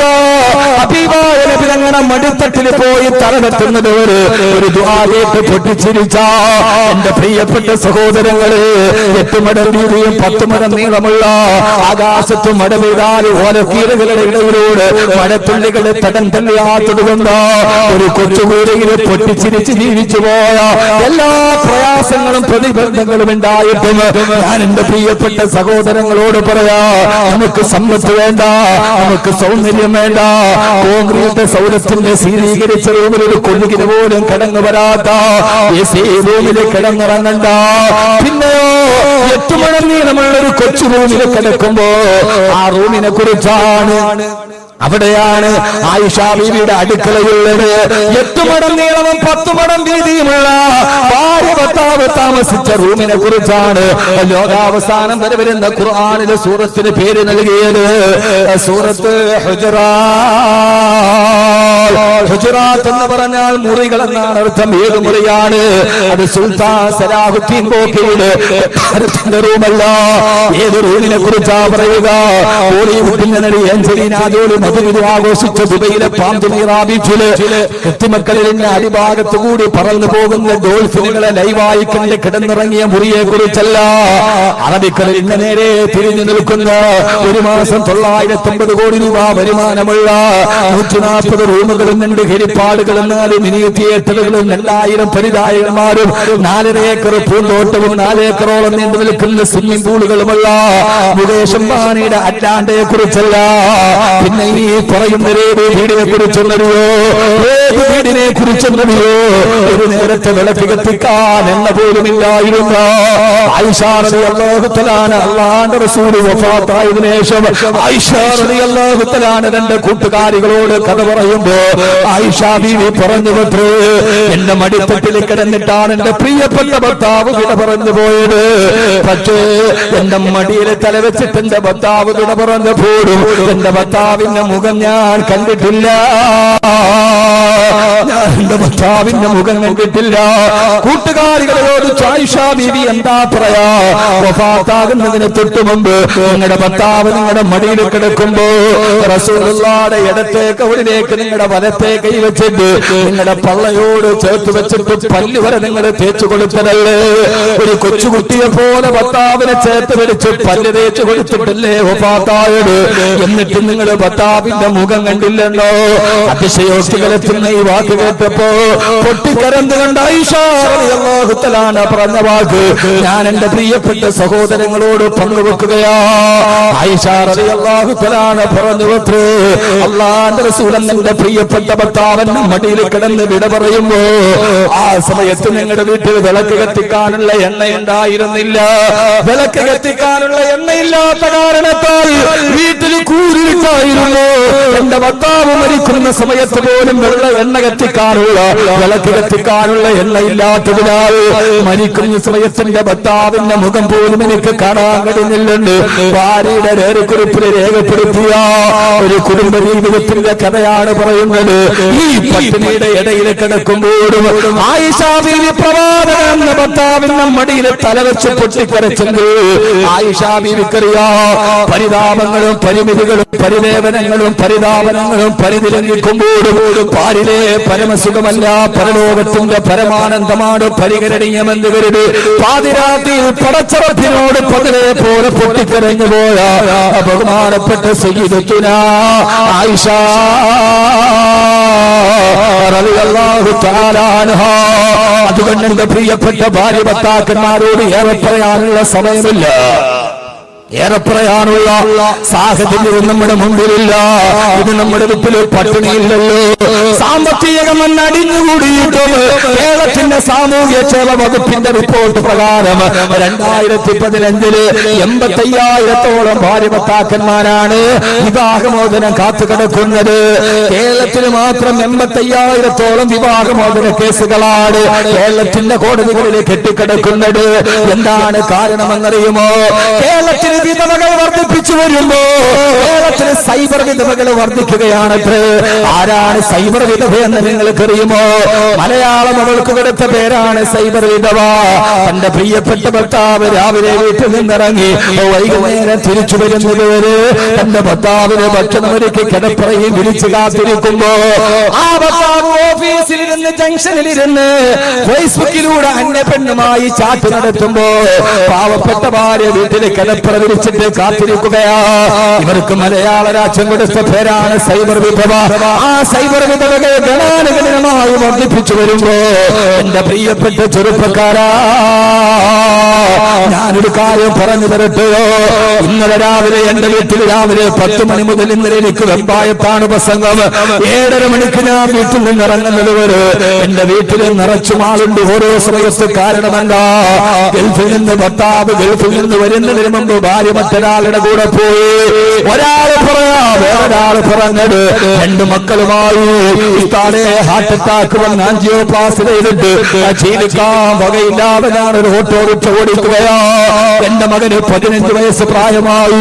5 വർഷം കൂടി എന്റെ പൊന്നുമോനെ വളർത്തിയാൽ അവൻ എനിക്കൊരു നേരത്തെ മരുന്ന് മേടിച്ചു തരാനുള്ള പ്രാപ്തി എത്തിയ ഞാൻ കഷ്ടപ്പെട്ട് വളർത്തി എന്റെ മോനെയും കൂട്ടി അവര് വേറെടുത്തിന്റെ കൂടെ ഒളിച്ചോടിയുള്ള പരാതിയുമായി അവരൊന്ന് കണ്ടുപിടിക്കാൻ സഹായിക്കണേ. ഒളിച്ചോടിയവൻ മൂവാട്ടുപടക്കാരനാ. എന്റെ നാടിന്റെ ഒക്കെ അടുത്ത ഭാഗത്തായതുകൊണ്ടൊന്ന് സഹായിക്കുമോ എന്ന് ചോദിച്ചു. വൈകുന്നേരം വരെ എന്റെ വീടിന്റെ മുറ്റത്ത് ആളുകളുണ്ട്. ആ കൂടെ വന്നൊരു ഭർത്താവിനോട് പറഞ്ഞു, സ്ഥാപേ ഞാൻ ഗൾഫിലാണ്. രാവിലെ എഴുന്നേറ്റാൽ 6 മണിക്ക് എന്റെ ഭാര്യയെ വിളിക്കും, 8 മണിക്ക് എന്റെ ഭാര്യയെ വിളിക്കും, ഉച്ചക്ക് ഭക്ഷണം കഴിക്കാൻ നേരത്തിന്റെ ഭാര്യയെ ഞാൻ വിളിക്കും, എന്നിട്ട് കിടന്നുറങ്ങും. എഴുന്നേറ്റാൽ ഉടനെ ഞാൻ അവളെ വിളിച്ചിട്ട് സുഖവിവരങ്ങൾ അന്വേഷിക്കും. മകരിവിനെ പള്ളി കഴിഞ്ഞ് വരുമ്പോഴും വിളിക്കും, വിശാഖരിനെ കിടക്കാൻ നേരത്തും വിളിക്കും. ഒരു ദിവസം 10 പ്രാവശ്യം ഞാൻ ഒരു 5 മിനിറ്റിൽ കുറയാറ് എന്റെ ഭാര്യയോട് വിളിച്ച് സംസാരിക്കാറുണ്ട്. നമ്മളൊക്കെ പറയും ഭർത്താക്കന്മാരെ വിളിക്കാഞ്ഞിട്ടാണ്, അവർക്ക് ആവശ്യമുള്ളത് കൊടുക്കാഞ്ഞിട്ടാണ്. എല്ലാം കൊടുത്ത ഭർത്താവും ഇങ്ങനെ എന്റെ മുമ്പിൽ പൊട്ടിക്കരഞ്ഞിട്ട് പറഞ്ഞു. എന്നിട്ടും അവൾ എന്നെ വിട്ടിട്ട് ഇറങ്ങിപ്പോയി. സ്ഥാപേ എന്റെ പ്രിയപ്പെട്ട സഹോദരങ്ങളെ, സഹോദരിമാരെ, അതുകൊണ്ട് എനിക്ക് നിങ്ങളോട് പറയാനുള്ളത്, എല്ലാം നഷ്ടപ്പെട്ട് ഭർത്താവിനെ വിട്ടിട്ട് ഇറങ്ങിപ്പോകുന്ന ഭാര്യമാരുടെ, മാതാപിതാക്കളെ വിട്ടിട്ട് ഇറങ്ങിപ്പോകുന്ന ഓരോ കഥ കേൾക്കുമ്പോ അല്ലാഹു നമ്മുടെ ഭാര്യമാരെ സാലിഹാത്തുകളാക്കി തരട്ടെ. എങ്ങനെയുള്ള ഭാര്യമാരെന്നറിയോ? നിങ്ങൾക്കറിയുമല്ലോ, പാരാവാരം പോലെ പരന്നു കിടക്കുന്ന മരുഭൂമി, ഒരു മനുഷ്യവാസത്തിന്റെ വിദൂര സാധ്യത പോലുമില്ലാത്ത മരുഭൂമി, പിഞ്ചു പൈതലിനെ നെഞ്ചോട് ചേർത്ത് പിടിച്ച് ഭർത്താവ് ഫലസ്തീനിലേക്ക് യാത്രയാകുമ്പോ ആ പ്രിയപ്പെട്ട പൈതൽ പൈതാഹം കൊണ്ട് പൊട്ടിക്കരയുമ്പോ സഫയിൽ നിന്ന് മറവയിലേക്ക്, മറവയിൽ നിന്ന് സഫയിലേക്ക് ഓടിക്കലണ്ട്. കൽപ്പാടത്തിന്റെ ഇടയിൽ നിന്ന് നിർഗളിച്ചു വന്ന ജലസരത്തുകൾ കൊണ്ട് ജലപാനം ചെയ്ത് ആ പ്രിയപ്പെട്ട മകനെ വളർത്തു വലുതാക്കി 8 വർഷക്കാലം വളർത്തു വലുതാക്കുമ്പോ ആരാരും കടന്നു വരാത്ത മക്കയുടെ ഊഷരഭൂമിയിൽ ആരുമില്ലാതെ തന്നെ മകനായ ഇസ്മായിലിനെ വളർത്തു വലുതാക്കി 8 വർഷം കഴിയുമ്പോഴാണ് ഫലസ്തീനിൽ നിന്ന് പിതാവായ ഇബ്രാഹിം നബി വരിക. തന്റെ പ്രിയപ്പെട്ട പിതാവ് വരുമ്പോ മാറി നിന്നില്ല. ഓടിച്ചെന്ന് സലാം പറഞ്ഞ് തന്റെ പ്രിയപ്പെട്ട പിതാവിനെ കൈപിടിച്ചു കൊണ്ടുവന്ന് അന്ന് രാത്രിയിൽ കിടക്കുമ്പോ സ്വപ്നം കാണുകയാ. രാവിലെ എഴുന്നേറ്റിട്ട് 8 വർഷങ്ങൾ നിന്ന് വീട്ടിൽ വന്ന ഭർത്താവ് ഭാര്യയോട് പറയുന്നതെന്താ? മോളെ ഹാജറ, നിന്റെ മകനായ ഇസ്മായിലിനെ ബലി കൊടുക്കാൻ അല്ലാഹു പറഞ്ഞിരിക്കുന്നു. ഹാജറ കേട്ടുപടകിയ ചരിത്രത്തിന്റെ പിന്നാമ്പുറത്തേക്ക് നിങ്ങളെ ഞാൻ മാടി വിളിക്കുകയാ. സഹോദരങ്ങള്, ആ സമയത്ത് നിലവിളിച്ച് വളർത്തിയതിന്റെ കണക്ക് പറഞ്ഞില്ല. നിങ്ങൾ എവിടെയെങ്കിലും പോയി കിടന്നപ്പോ ഞാനാണ് വളർത്തിയതെന്ന് പരാതിയും കണക്കും പറഞ്ഞില്ല. അള്ള പറഞ്ഞതാണെന്ന് പറഞ്ഞ് എന്റെ പ്രിയപ്പെട്ട മകനെ പിതാവിന്റെ കയ്യിലേക്ക് ഏൽപ്പിച്ച് വാതിൽപ്പടയിൽ ചാടി നിൽക്കുമ്പോ ഒരു കൈയിൽ മൂർച്ച കൂടിയ പിച്ചാത്തിയും മറുകയിൽ പൊന്നുമോന്റെ കയ്യും പിടിച്ചുകൊണ്ട് ഭർത്താവ് പാളക്കെട്ടിലേക്ക് പോകുമ്പോ വാതിൽപ്പടിയിൽ ചാടി നിന്ന് പൊട്ടിക്കരഞ്ഞില്ല, തലയിൽ കൈവച്ച് ശപിച്ചുമില്ല. ആരോടുകൂടി തന്റെ ഭർത്താവിനെയും മകനെയും ഹാജരാകു പാറപ്പുറത്ത് മലത്ത് കിടത്തിയിട്ട് മകനായ ഇസ്മായിലിന്റെ കരുത്തിലേക്ക് മൂർച്ചയുള്ള കത്ത് ചേർത്ത് വെക്കുമ്പോ ആ പൊന്നുമോൻ വാപ്പാ അറുക്കല്ല വാപ്പ, എന്തേ മോനെ എന്നെ മുഖത്തിന് നേരെ നോക്കിയിട്ട് വാപ്പാക്കെന്റെ കരുത്തിറക്കാൻ കഴിയില്ല, അതുകൊണ്ട് എന്നെ കമഴ്ത്തി കിടത്തണേ വാപ്പാ, രണ്ടാമതെന്റെ കയ്യും കാലും കെട്ടിയിട്ട് എന്നെ അറുക്കാവൂ. എന്തേ മോനെ എന്റെ കരുത്തിറത്ത് എന്റെ ശരീരത്തിൽ നിന്ന് രക്തം ചീറ്റിച്ചെടുക്കുമ്പോ വാപ്പാടെ പൊന്നുമോൻ ഉപ്പാന്റെ മുന്നിൽ കിടന്ന് കൈകാലിട്ടടിച്ച് പിടയുമ്പോ എന്റെ ഉപ്പാക്ക് പിന്നെ പൂർണ്ണമായി തറുക്കാ കഴിയില്ല. ഉപ്പാ പാതി വഴിയിൽ എന്റെ കരച്ചിലും പിടച്ചിലും കണ്ടിട്ട് വാപ്പെങ്ങാനും ഇതിൽ നിന്ന് പിന്മാറിയാൽ എനിക്കും ഉപ്പാക്കും ഉമ്മാക്കും സ്വർഗത്തിലെത്താ കഴിയില്ലല്ലോ ഉപ്പാ. എന്റെ കൈകാലുകള് വെട്ടിവരിഞ്ഞിട്ടേ അറുക്കാവൂ ഉപ്പാ. മൂന്നാമത് പാറക്കെട്ട് ആഴത്തിലും മനന്ന് കിടന്നിട്ട് പറഞ്ഞു അത്രേ, ഉപ്പാ ഞാൻ മരിച്ചാൽ എന്റെ രക്തം പുരണ്ട കുപ്പായം എന്റെ ഉമ്മയെ കാണിക്കരുത്. എന്റെ ഉമ്മ 8 വർഷക്കാലം മരുഭൂമിയുടെ വിജനതയിൽ ആരുമില്ലാതെ താലോലിച്ചു വളർത്തിയ എന്റെ ഉമ്മാക്കത് സഹിക്കാൻ കഴിയില്ല ഉപ്പോ എന്ന് പറഞ്ഞ ഒരു മകനെ ഞാനെന്ന് ചോദിച്ചതിന്റെ പ്രിയപ്പെട്ട സഹോദരങ്ങളോട് 8 വർഷം കഴിഞ്ഞ് തിരിച്ചു വരുമ്പോ അടുത്ത് നെറ്റിക്കെടുത്ത് ഉപ്പാനോട് സ്നേഹത്തോടെ പറയുന്നൊരു മകനെ ഇബ്രാഹിം നബിക്ക് സംഭാവന ചെയ്ത കഥാപാത്രമേതാ?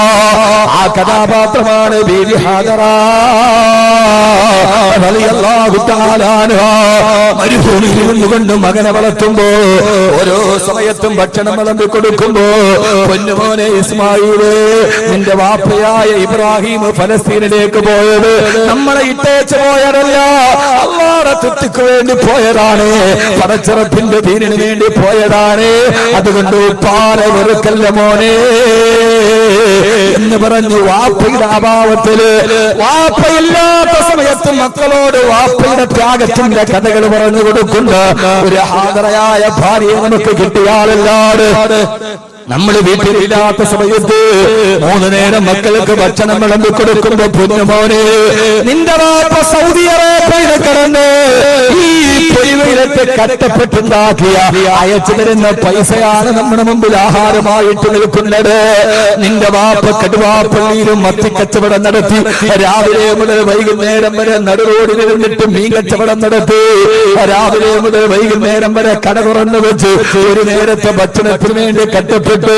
നിന്റെ വാപ്പ ഏറ്റവും ചെറിയ ശമ്പളത്തിലും ജോലി ചെയ്ത് കിട്ടുന്ന പൈസയാണ് മക്കള്. നമ്മുടെ വാപ്പ കഷ്ടപ്പെട്ട പൈസയാണ് ഈ തരുന്ന ആഹാരമല്ലേ. 3 നേരം ഭക്ഷണം കൊടുക്കുമ്പോ ആ സമയത്ത് പ്രിയപ്പെട്ട ഭർത്താവിന്റെ പ്രിയപ്പെട്ട ഉപ്പാന്റെ ത്യാഗത്തിന്റെ കഥ പറഞ്ഞു കൊടുത്ത് മക്കളെ വളർത്തുന്ന ഒരു ഹാദറക്കല്ലാതെ നമ്മുടെ സ്വർഗത്തിലേക്ക് നമ്മുടെ ഭാര്യയായി വരാൻ കഴിയില്ലെങ്കിൽ എന്റെ പ്രിയപ്പെട്ട സഹോദരാ, എന്റെ പ്രിയപ്പെട്ട സഹോദരാ, അല്ലാഹു നമ്മുടെ ഭാര്യമാരെ ഹാദറയാക്കി തരട്ടെ, ഹാദറയാക്കി തരട്ടെ. അതുകൊണ്ടാണ് അല്ലാഹുവിന്റെ റസൂൽ നബി മുഹമ്മദ് മുസ്തഫ സല്ലല്ലാഹു അലൈഹി വസല്ലം പറഞ്ഞത്, ഇയ്യാകും വഹലറാഉദ്ദമി, നിങ്ങളെയും ഹലറാഉദ്ദമിനെയും നിങ്ങൾ സൂക്ഷിച്ചുകൊള്ളണേ. സഹാബത്ത് ചോദിച്ചു, നബിയേ മാ ഹലറാഉദ്ദമി യാ റസൂലല്ലാഹ്, ഹലറാഉദ്ദമ ആരാണ് നബിയേ? അല്ലാഹു നമ്മുടെ ഭാര്യമാരെ ഹാദറയാക്കി തരട്ടെ. വാപ്പയില്ലാത്ത സമയത്ത് സമയം നമുക്ക് പോകാൻ തരുന്നില്ല ഉണ്ടോ? ഇല്ല. അവനാൻ ഇതുകൊണ്ടെങ്കിലും നന്നാവട്ടെ എന്ന് കരുതുന്ന ഒരാശ്വാസത്തിന്റെ വാളാണിത്. ഇനി ഇതൊക്കെ പറഞ്ഞിട്ട് കാര്യമുള്ള സഹോദരങ്ങളെ, തെറ്റ് ചെയ്യരുത് എന്ന് പറയാൻ കഴിയുന്ന ഒരു സാഹചര്യം നമ്മുടെ മുമ്പിലില്ല. വളരെ ഗൗരവമായി ചിന്തിക്കണം. ഞാനൊരു കാലഘട്ടത്തിന്റെ പ്രഭാഷണമാണ് നിർവഹിക്കുന്നത്. നിങ്ങൾ വ്യഭിചരിക്കരുത് എന്ന് പറയാൻ കഴിയുന്ന ഒരു സാഹചര്യം നമ്മുടെ മുമ്പിലില്ല. കാരണം കൈ തൊട്ടാൽ വ്യഭിചാരമാണ്, കണ്ണ് തുറന്നാൽ വ്യഭിചാരമാണ്. നിങ്ങളൊരു അന്യ പെണ്ണിന്റെ മുഖത്ത് നോക്കരുത് എന്ന് പറയാൻ കഴിയുന്ന ഒരു സാഹചര്യമില്ല. കാരണം എഞ്ചിനീയറിംഗിന് പഠിക്കുന്ന മോളുടെ കൂടെ അവന്റെ കൂടെ പഠിക്കുന്ന ഒരു കുട്ടി വന്ന് ഒരു ബൈക്കിൽ ഇറങ്ങിയാലും വാപ്പാക്കും ഉമ്മാക്കും അതൊരു തെറ്റായിട്ട് തോന്നാറില്ല. മോൾ എഞ്ചിനീയറിംഗിന് പഠിക്കുക, 10ാം ക്ലാസ്സിൽ പഠിക്കുന്ന മോൾ ആ കൂടെ പഠിക്കുന്ന ഒരു കൂട്ടുകാരന്റെ ബൈക്കിൽ വന്നിറങ്ങി. അപ്പോഴും ഉമ്മയും വാപ്പയും പറയുന്നത് അവര് ക്ലാസ്മേറ്റ്സ് അല്ലേ എന്ന്. അതെന്താ? അവന് കാള മത്സരത്തിൽ കൊണ്ടാകാൻ വേണ്ടി ചണ്ടത്തം വന്ന മൂരിക്കളയാൻ ഒന്നും സംഭവിക്കാതിരിക്കും. എത്ര ലാഘവത്വത്തോടെ, ഞാൻ ചില സമയത്ത് ചില ഭാഷ പറഞ്ഞാൽ നമുക്ക് ഇഷ്ടപ്പെടണമെന്നില്ല, എത്ര ലാഘവത്വത്തോടെ നമ്മൾ കാണും. എന്നിട്ട് എന്തേലും ആയാൽ പിന്നെ കൊണ്ട് പള്ളിക്കുറ്റി പൈസ ഇട്ടിട്ട് കാര്യമില്ല. നമ്മൾ നോക്കേണ്ട കാര്യം ഉണ്ടാകണ്ടേ, ആദ്യം നമ്മുടെ ഭാര്യ ഹാജറയാവണം. അള്ളാഹു അങ്ങനെ ആക്കി തരട്ടെ. വാപ്പ ഇല്ലാത്ത സമയത്ത് മക്കളെ ഒരു പെൻസിൽ കടിച്ചു കളയുമ്പോൾ പോലും മക്കളെ ഇത് വാപ്പയുടെ വിയർപ്പിന്റേതാണ് എന്ന് വാപ്പ ഇല്ലാത്ത സമയത്ത് വാപ്പയുടെ ത്യാഗത്തെക്കുറിച്ചും മക്കളോട് പറഞ്ഞു കൊടുത്തു വളർത്തിക്കൊണ്ടുവരുന്ന ഒരു ഭാര്യയ്ക്ക് ഒരു നല്ല കുടുംബത്തെ സംവിധാനിക്കാൻ കഴിയും. അല്ലാതെ അയാൾ പോട്ടെ നമുക്ക് ആസ്വദിക്കാമെന്ന് ഇന്ന് മിക്കവാറും പ്രവാസികളുടെ കുടുംബത്തിന് പറ്റിയ അബദ്ധം ഇതാണ്. പ്രവാസ ലോകത്ത് കഷ്ടപ്പെടുന്നവണ്ട്. എന്താ പ്രവാസി എന്നറിയോ?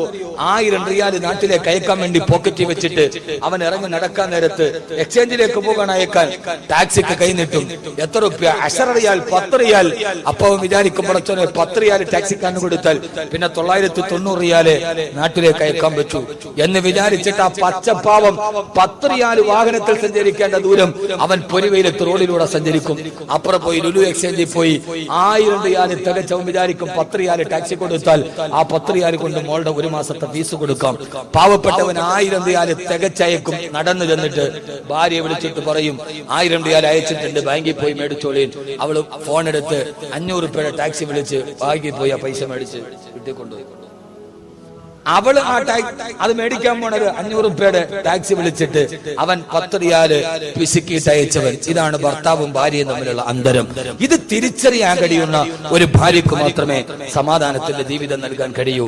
അതുകൊണ്ടാണ് ഹബീബായ നബി മുഹമ്മദ് മുസ്തഫ സല്ലല്ലാഹു അലൈഹി വസല്ലം പറഞ്ഞത്, ഇയ്യാകും വഹലറാഅദ് ദമി, നിങ്ങളെയും ഹലറാഅദ് ദമിനെയും നിങ്ങൾ സൂക്ഷിച്ചു കൊള്ളണേ. എന്താ ഹലറാഅദ് ദം? അറിയില്ല? എന്താ ഹലറാഅദ് ദം? അല്ലാഹു മനസ്സിലാക്കാനുള്ള ബോധം നൽകട്ടെ. ഞാൻ ആ വിഷയം കൂടെ പറഞ്ഞ അവസാനം 2 മണിക്കൂർ ആവാറായി. അള്ളാഹു സ്വീകരിക്കട്ടെ. ഈ കേൾക്കുന്നത് പ്രയോജനമുണ്ടാകണം. വളരെ പ്രധാനപ്പെട്ട ചില കാര്യങ്ങൾ പറയാറുണ്ട്. ഏതാണ് ഹലറാഅദ് ദം? കല്യാണം കഴിക്കാത്ത ആളുകളൊക്കെ ഉണ്ടെന്ന് കൈപൊക്കി. കല്യാണം കഴിക്കാത്തവർ, ഇതെന്ത് ശൈശവ വിവാഹം നടക്കുന്ന സ്ഥലമാണ്? ഒന്നിനും മീശയില്ല, ഒട്ട് കയ്യും പൊക്കണില്ല. ഒന്ന് പൊക്ക് മനുഷ്യന്മാരെ. കല്യാണം കഴിക്കാത്തവര് അൽഹംദുലില്ലാ. കേട്ടോളി, ഞാൻ ഇനി പറയാൻ പോണ കാര്യം കേട്ടോളി. ആദരവായ പ്രവാചകൻ നബി മുഹമ്മദ് മുസ്തഫ സല്ലല്ലാഹു അലൈഹി വസല്ലം പറയുകയാ, ഇയ്യാകും വഹലറാഅദ് ദമി, നിങ്ങളെയും ഹലറാഅദ് ദമിനെയും നിങ്ങൾ സൂക്ഷിച്ചുകൊള്ളണം. ആരാണ് നബിയെ ഹലറാഅദ് ദമി യാ റസൂലല്ലാഹ്? ആരാണ് നബിയെ ഹലറാഅദ് ദം എന്ന് പറയുന്നത്? ഹബീബായ നബി ഞങ്ങൾ മറുപടി പറഞ്ഞു, ഇംറഅത്തുൻ ഹസന ഈ മമ്പത്തത്തി സൂ, മോശമായ അവസ്ഥയിൽ ജീവിച്ചു വന്നവർ, സൗന്ദര്യം മാത്രമുള്ള പെണ്ണ. അവർ ജീവിച്ചത് ഏറ്റവും മോശമായ അവസ്ഥയിലാണ്. അവർ ഇതേവരെ സുബഹി നമസ്കരിക്കാത്ത, ദീനിന്റെ ഒരു ശിആറുകളില്ലാത്ത ഒരു വീട്ടിലാണ് അവർ ജീവിച്ചു വന്നത്. അങ്ങനെയുള്ള സാഹചര്യത്തിൽ ജനിച്ച സൗന്ദര്യം മാത്രമുള്ള പെണ്ണിനെ നീ വിവാഹം ചെയ്യരുത്. അവിടെ നിന്റെ വീട്ടിലേക്ക് കടന്നു വന്നാൽ അതോടെ നമ്മുടെ കുടുംബം തകർന്ന് തരിപ്പണമാകും. ആ കുടുംബത്തിൽ പിന്നെ നാളെ സ്വർഗത്തിൽ ഒരുമിക്കാൻ കഴിയില്ലെന്ന് ലോകത്തിന്റെ മുറ്റേ ഹബീബായ നബി മുഹമ്മദ് മുസ്തഫ സല്ലല്ലാഹു അലൈഹി വസല്ലമ. ഞാൻ എന്റെ പ്രസംഗത്തിന്റെ സമാപന പ്രഭാഷണത്തിലോട്ട് കിടക്കുകയാണ്. എന്ത് പറയണം, എവിടെ പറയണമെന്ന് എനിക്കറിയില്ല. നമ്മുടെ മക്കളെയാണ് നാം വളർത്തിക്കൊണ്ടുവരേണ്ടത്. അതുകൊണ്ടാണ് മഹാനായ ഉമർ റളിയല്ലാഹു തആല പാതിരാത്രിയുടെ നിശബ്ദതയിൽ കടന്നു പോകുമ്പോ ഉള്ളിൽ നിന്ന് വർത്തമാനം കേൾക്കുന്നത്, മോളെ പാലിൽ വെള്ളം ചേർക്കുമോളെ? ഇല്ല ഉമ്മ. ഉമർ കാണുമമ്മ? ഇല്ല മോളെ, ഉമർ കാണില്ല മോളെ. ഇതാ കാന ഉമർ നായിമൻ ഫറബ്ബ് മറിയഖല്ലാ. കണ്ടില്ലെങ്കിലും ഉമറിന്റെ റബ്ബ് കാണുമല്ലോ ഉമ്മ. ഉമർ റളിയല്ലാഹു തആല ഈ വർത്തമാനം കേട്ടു. രാവിലെ നിസ്കാരം കഴിഞ്ഞ് തലേ ദിവസം ഈ വർത്തമാനം കേട്ട വീടിന്റെ മുമ്പിലെത്തി. വാതിലിൽ മുട്ടിയപ്പോ ഇടവൃത്തയായ ഉമ്മ വന്ന് വാതിൽ തുറന്നു. തൊട്ടു മുമ്പിൽ പൊട്ടിത്തെറിച്ചു നിൽക്കുന്ന ഉമറിനെ കണ്ടപ്പോ ആ പ്രിയപ്പെട്ട കൗമാരക്കാരി ഓടി വരികയാണ്. മുമ്പിലതാ ഉമർ നിൽക്കുന്ന, പൊട്ടിത്തെറിച്ചു നിൽക്കുന്ന ഉമറിനെ കണ്ടപ്പോ പേടിച്ചരണ്ടു പോയി ആ പ്രിയപ്പെട്ട പൊന്നുമോ. ആരാണ് ഇന്നത്തെ പ്രഭാതത്തിൽ തന്റെ വാതിൽപ്പടിയിൽ നിൽക്കുന്നത്? കിസ്റാ ഭരിക്കും കൈസരും നീട്ടുന്നതാ, മിസ്റ് മുഖോക്കിസ് കേട്ടുടൻ വിറയ്ക്കുന്നതാ. കിസ്റാ കൈസർ ചക്രവർത്തിമാര് പേര് കെട്ടാൽ പറക്കുന്ന ഉമർ റളിയല്ലാഹു അൻഹുവിനെ കണ്ടപ്പോ ഉമർ റളിയല്ലാഹു തആല ആ പെണ്ണിനോട് പറഞ്ഞു, പത്രമോള് വരുന്നു നീ ഉമറിന്റെ കൂടെ? എവിടേക്കാണ് അമീറുൽ മുഅ്മിനീൻ? എന്ന മകനായ നാഫിന്റെ ഭാര്യയാവാ. തലേ ദിവസം രാത്രി സമയത്ത് പാലിൽ വെള്ളം ചേർക്കാൻ ഉമ്മ നിർബന്ധിച്ചപ്പോ ആ ഉമ്മയോട് റബ്ബിനെ കുറിച്ച് കുറിച്ച് പേടിപ്പിച്ചു കൊടുത്ത പൊന്നുമോള് തന്റെ മകനായ നാഫി റളിയല്ലാഹു അൻഹുവിനെ ഭാര്യയായി നിശ്ചയിച്ചു കൊടുത്തു. സയ്യിദുനാ ഉമർ ഇബ്നുൽ ഖത്താബ് റളിയല്ലാഹു തആല അൻഹു.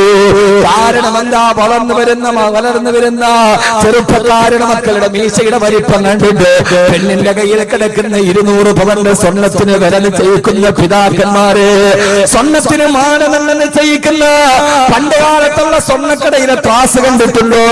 നഖത്തിന്റെ വലിപ്പമുള്ള കട്ടികളാണ് ഇതിന് തൂക്കാനുള്ളത്.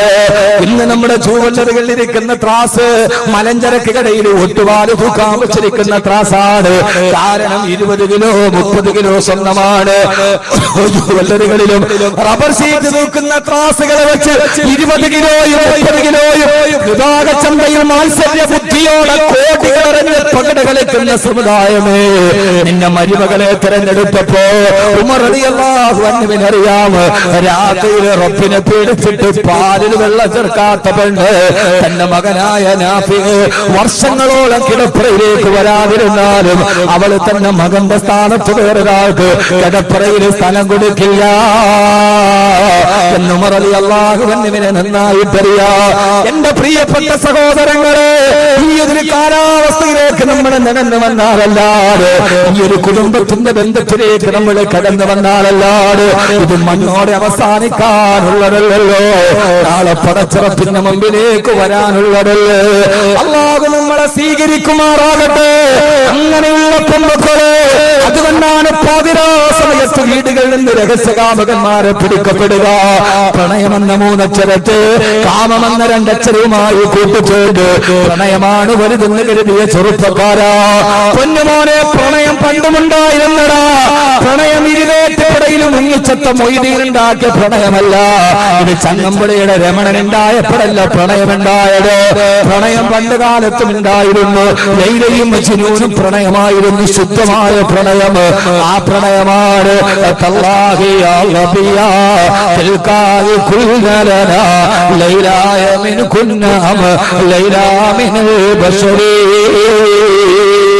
പച്ചപ്പുൽമേടുകളിൽ പച്ചപ്പുല്ലിടുന്ന പച്ചപ്പാന്നെ മാൻപേടകളോട് മാൻപേടകളുടെ നയനധ്വനത്തിന്റെ സൗകുമാര്യം കണ്ടപ്പോ എന്റെ ലൈലയുടെ കണ്ണ് നിങ്ങളെ പോലെയാണെന്ന് പാടിപ്പോയ മജ്നൂന്റെ പാട്ട്. എന്നാൽ അശ്ലീലത്തിന്റെ പ്രണയം ഉണ്ടായിട്ടുണ്ട്. ഇമ്മുൽ കൈസ് അശ്ലീലത്തിന്റെ പ്രണയത്തിന്റെ ആളാണ്. നിങ്ങൾ പഠിച്ചോ? മൊയ്തീനല്ല പ്രണയമുണ്ടാക്കി തന്നത്. ലൈലയും മജ്നൂനും നല്ല പ്രണയമാണ്. ഇമ്രുൽ കൈസിന്റെ പ്രണയം ഇല്ല. അങ്ങനെ ഒന്ന് സബുൽ മുഅല്ലക്കയുടെ ആദ്യ ഭാഗം അല്ലെ, സബുൽ മുഅല്ലക്ക 7 ഖണ്ഡകാവ്യങ്ങളുടെ ഒന്നാമത്തെ ഖണ്ഡകാവ്യം ഇമ്രുൽ കൈസ് എന്ന ഊച്ചാളി കാമുകന്റെ പാട്ടുകളാണ്.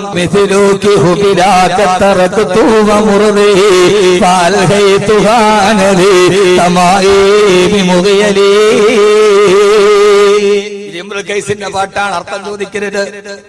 പിന്നെ രഹസ്യമായിട്ട് ഷഫീഖ് ഉസ്താദിനോട് വെച്ചാൽ പറഞ്ഞത് فمثلك هبلاك تركت ومرضه فألهيتها نذي تمائم مغيري. ആ പെണ്ണ് ഈ മുത്തലിമുകളാണെങ്കിൽ വാത് പറയാൻ വലിയ ഇഷ്ടമാണ്. കാരണം പണ്ടത്തെ കാലം ഓർമ്മ വരും. ഇതൊക്കെ വലിയ വാതിലൊന്നും ഓതാൻ പറ്റൂല. അല്ലാഹു നമ്മുടെ ഉസ്താദന്മാർക്ക് അല്ലാഹു ഖൈറ് നൽകട്ടെ. ബഹുമാനരായ ഉസ്താദന്മാരുടെ ഖബറിടം അല്ലാഹു വിശാലമാക്കി കൊടുക്കുമാറാകട്ടെ. ഈ നന്മയുടെ പാഠങ്ങൾ അല്ലാഹുവേ, ആ രീതിയിൽ പ്രണയത്തെ പറഞ്ഞവരുണ്ടായിരുന്നു. പക്ഷേ പ്രിയപ്പെട്ട ചെറുപ്പക്കാരാ, മക്കയിലെ പള്ളിയിൽ ഈശാനിസ്കാരം കിടന്ന് ഇറങ്ങിപ്പോകുന്ന വഴിയിലാണ് കാമുകിയെ കാണുന്നത്.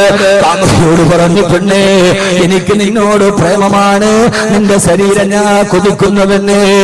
തീരപരിചിതനായി എന്നും കാണുന്ന കാമുകൻ ഒരു നിമിഷം തന്റെ ശരീരത്തെ ചോദിച്ചപ്പോ തന്നെ കാമുകനാണ് മക്കയിലെ പെണ്ണ് മറുപടി പറഞ്ഞു കൊടുത്തു. എന്റെ പ്രിയപ്പെട്ട കാമുക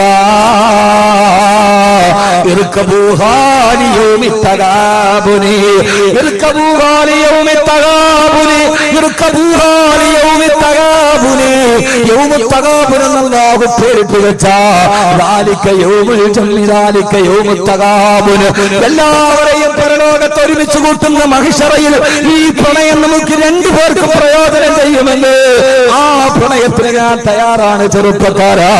മഹിഷറയില് കുറ്റം കിട്ടുന്നതാണെങ്കിൽ ഞാനില്ലെന്ന് പറഞ്ഞ കാമുകയുണ്ടായിരുന്നു ചരിത്രത്തിൽ. എല്ലാ പ്രേമമെന്ന് ധരിച്ച, എല്ലാ കാമമെന്ന് ധരിച്ച ജനിച്ച മങ്ങളോട് പോലും പണ്ട് പറയാറുണ്ട്, പെണ്ണ് പ്രായബുദ്ധിയായാൽ അച്ഛനുറക്കമില്ല എന്ന്. കാലം മാറി, അച്ഛനുണ്ടെങ്കിൽ പെണ്ണിനുറക്കമില്ല. അപ്പുറത്തെ റൂമിൽ കിടക്കുന്ന പ്രായബുദ്ധിയായ പെണ്ണ് വാതിൽ കുച്ചിയിടാതെ കിടക്കാൻ പേടിയാണ്. അത് കല്ല് കച്ചവടക്കാരനെ പേടിച്ചിട്ടല്ല, അപ്പുറത്ത് കിടക്കുന്ന ജന്മം നൽകിയ പിതാവിനെ പേടിച്ചിട്ട്. ഒരു പൊന്നുമോൾക്ക് ജീവിക്കാൻ കഴിയാത്ത അവസ്ഥയിൽ വരുമ്പോ മലയാളത്തിന്റെ ഒരു ആധുനിക കവിയുണ്ട് സത്താറാദൂർ. അദ്ദേഹത്തിന്റെ 2 വരി കവിത ഞാൻ പറഞ്ഞു തരാം.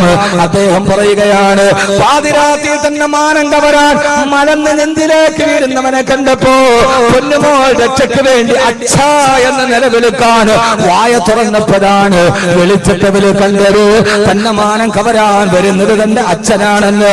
ഇനി അവൾ ആരെയാണ് വിളിക്കുക? ആരോടാണ് അഭയം തേടുക?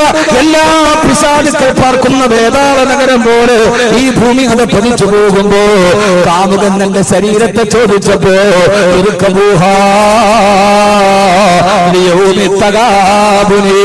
നാളെ പരലോകത്ത് നമുക്ക് ഇതുകൊണ്ട് പ്രയോജനമുണ്ടെങ്കിൽ ഞാനതിന് തയ്യാറാണെന്ന് പറയുന്ന വഴിയരികിൽ കാണുന്ന കാമുകനോട് മഹിസറെ കുറിച്ച് പറഞ്ഞു കൊടുക്കുന്ന തന്റെ ശരീരത്തിൽ തൊടാൻ വരുന്നവനോട് ഇല്ല ഇല്ല ഇത് പരലോകത്തേക്കാണെങ്കിൽ ഞാനില്ലെന്ന് പറയാൻ കഴിയുന്ന ഒരു ഭാര്യക്കും മക്കൾക്കുമാണ്